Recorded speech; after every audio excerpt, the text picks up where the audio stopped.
नमस्कार दोस्तों एवं छात्र बंधुओं, लेट्स लर्न विथ विवेक से मैं विवेक आपके अपने YouTube channel let's learn with Vivek में बहुत बहुत स्वागत करता हूं। आज मेरे पास NCERT UP board class 10th English की बुक है, जिसमें हम पढ़ने वाले हैं lesson 1 a letter to God का हिंदी अनुवाद। और बहुत ही प्यारी कहानी है। आप लोग बस वीडियो को बिना स्किप किए शुरू से अंत तक बने रहिए, बहुत आनंद आने वाला है आपको। बहुत ही सरल शब्दों में मैं आपको हिंदी एक्सप्रेशन इसका बताऊंगा, और एक बार में ना समझ में आए तो मेरे चैनल को अनसब्सक्राइब कर देना। इस लेसन के राइटर यानी लेखक की, तो इसके लेखक हैं आप यहाँ देख सकते हैं जीएल फुएंटस। बहुत ही अच्छे लेखक, मैक्सिको यानी कि मैक्सिकन है, ये मैक्सिको देश के निवासी थे। तो चलिए अब हम इस कहानी की बात करते हैं। तो पहले हम इस कहानी को शुरू करने से पहले थोड़ा सा हम सारांश इसका समझ लेते हैं, कहानी किस विषय में है जिसे जीएल फुएंटस ने लिखा है। ठीक है, तो आइए हम कहानी को समझ लेते हैं। जीएल फुएंटस के द्वारा ये जो लिखी गई कहानी है आपका अ लेटर टू गॉड, बहुत ही प्यारी कहानी है। यह एक पहाड़ी इलाके में रहने वाले एक गरीब किसान लेंचो नाम था जिसका, उसकी कहानी है। उस पहाड़ी के क्षेत्र में उसका अकेला घर था, जो कि सबसे ऊपर पहाड़ की चोटी पर बसा था।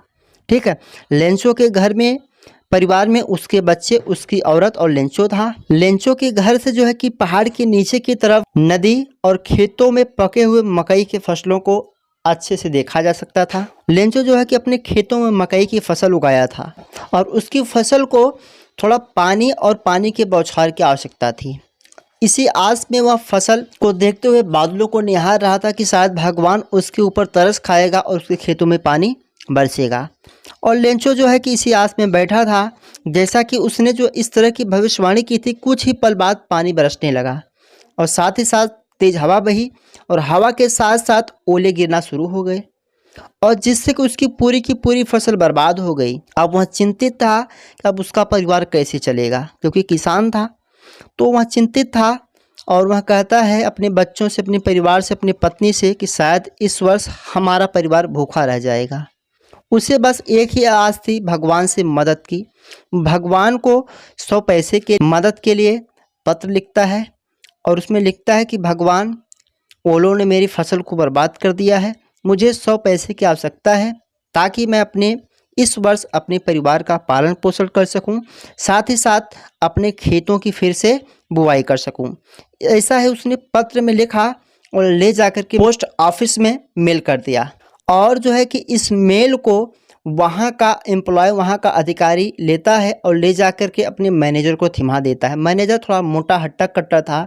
उस पत्र को पढ़ने के बाद गॉड का सिग्नेचर और सब, उस पत्र को जब अच्छे से पढ़ा, अंदर लिफाफे के अंदर जो लेटर था, वह हंसने लगा कि आज भी इस दुनिया में ऐसे लोग हैं जिनका भगवान के प्रति अटूट विश्वास है। वह कहा कि मैं इस किसान के विश्वास को टूटने नहीं दूंगा, और अपने ही कार्यालय में कार्य करने वाले सभी अधिकारियों के पेमेंट्स में से पैसा काट करके 70 पैसे इकट्ठा करता है, और लिफाफे में बंद करके गॉड का सिग्नेचर करके रख देता है। दूसरे दिन लेंचो पोस्ट ऑफिस आता है यह पता करने के लिए कि पोस्ट ऑफिस में उसके लिए कोई पत्र आया है कि नहीं, और वही पत्र वह अधिकारी उसको दे देता है।